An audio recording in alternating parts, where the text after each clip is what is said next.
just got off work and leave it to my best friend. I mean, you know, you've got the best of friends when they line up to what God tells you. So, all week, God's been talking about to me about how can you have a table in the presence of your enemies if there's no table and if you don't see them.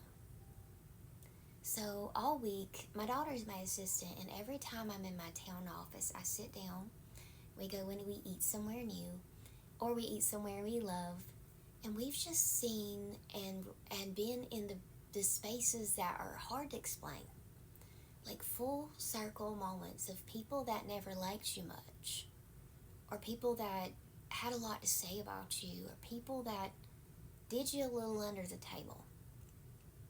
And for the past month, I have ran into so many situations, things, interesting things, and it doesn't bother me.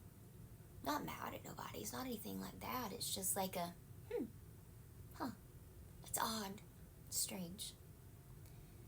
And the Lord reminded me today, He's like, tonight you're going to give a word on how can you expect to have a table in the presence of your enemies if there's no table and there's no enemies to see.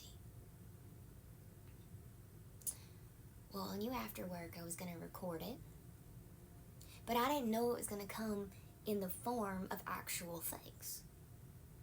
Well, I've talked to my best friend today, maybe one time, 2 times, and I figured she was busy. I'm not thinking anything about it. It's a Friday, nothing special about this day.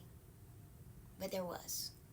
I had a part of the word. She had the fullness of the words. So my daughter comes in and starts throwing plates at me, in a sense. Not throwing, but like fastly handing them and giggling.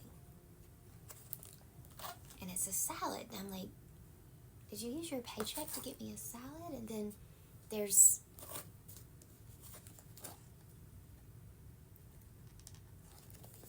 this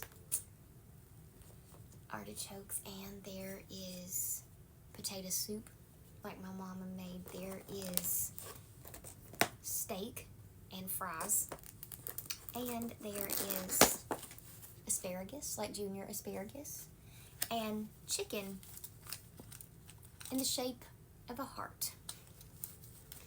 And that's not all, like Billy Mays would say.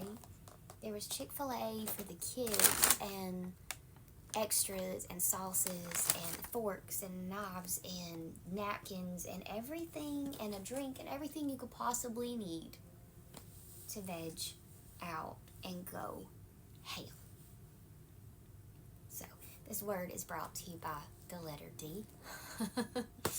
And I'll leave it at that because my friends aren't big on notoriety, but this says so much to me. Like, if I could hold it all, I would drop it all on my laptop. That's how much there is here. You know, before my best friend Ebony passed away, we used to go to Outback, and she always did the lobster and the steak, and I always told her she was extra, and she'd say, I know. She'd always get more than she could ever eat. And I asked her why, and she said, you only live once. And how can you have a table in the presence of your enemies if you won't sit down and take time to eat the good things? Well. You know, the Lord always has a funny way of being on time.